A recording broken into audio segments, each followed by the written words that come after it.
The conversation around if Greece purposely let an overcrowded boat drown has been all over the news. So this boat was carrying, refugees, over 700 from countries like Afghanistan, Pakistan, Libya, Egypt, and Syria. Let's take a look at the news and we'll talk right after. How many people were on this fishing boat? Survivors have suggested as many as 750 were packed on, including up to 100 children. It took less than 15 minutes to sink completely, now one of Greece's biggest ever migrant tragedies. One of the people we spoke to talked about 100 young people, mostly teenagers and mostly from Syria. Somebody else we spoke to talked about even younger children, 3, 4, 5 years old. And apparently there were 6 Syrian mothers accompanying some of those children. Others were traveling with cousins, uncles, and fathers. As you know, only men survived this wreck, presumably because the women and children were, as has now been confirmed to us, below decks. With scores dead and missing, the public is asking, why didn't anyone interfere sooner? Why didn't anyone interfere sooner? When we talk about issues around migration, refugees, and Europe, many times people do not like to be honest. It's a very simple answer. It is because the lives of the people on board do not have value to the Europeans. Why? Because the value of your life is closely associated to the nationality. Look at the people on the boat. We're talking about Afghanistan. We're talking about Pakistan. We're talking about Syria, Libya, Egypt. The Europeans don't want you guys in their country. And when you look at your government, these are countries where even the government themselves don't care about the citizens. So if your government don't care about the citizen, you send a message to the international community that they shouldn't care about you as well. And if we're going to even say the quiet part out loud, many countries are afraid of letting in refugees from predominantly Muslim countries. I'm going to say it. It is the truth. Why? Because people are afraid of extreme Islamic views. Now let's look at like Syria or Afghanistan. What's going on in Afghanistan is that the Taliban has taken over. And these are people with extremist, Islamic views.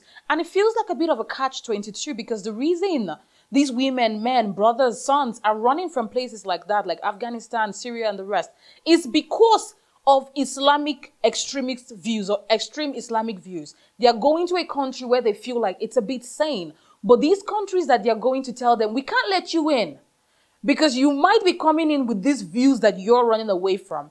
It is very, very tragic to see this play out in the public. Over 700 people on a boat and maybe only 100 people were rescued. No women, no children. That is so, so tragic. But historically, we know that the Europeans or even the Western countries do not like to take refugees from certain continents. And here we're talking about Middle East and Africa.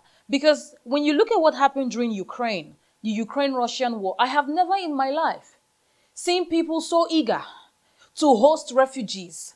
I have a friend who works in Germany and she works with refugees and she tells me, the people from Ukraine, before they were, put in a different place, they hosted them in hotels, 3-4-star hotels. And I'm like, what?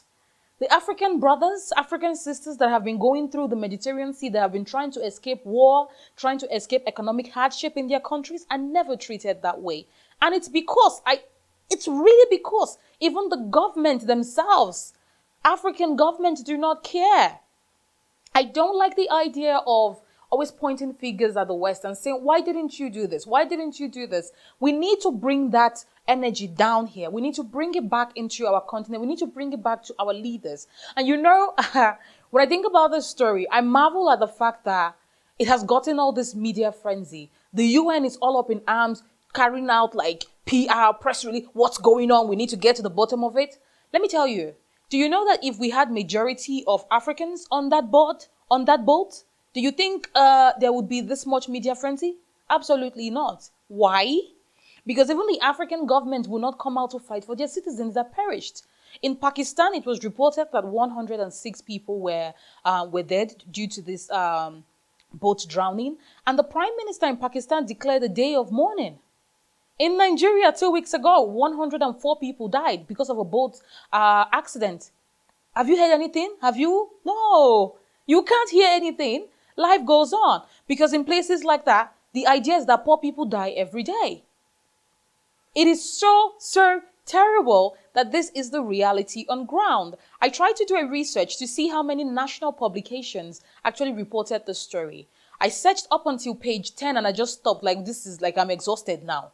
Only one national publication was on the first 10 pages and they were on page 4. That is Premium Times.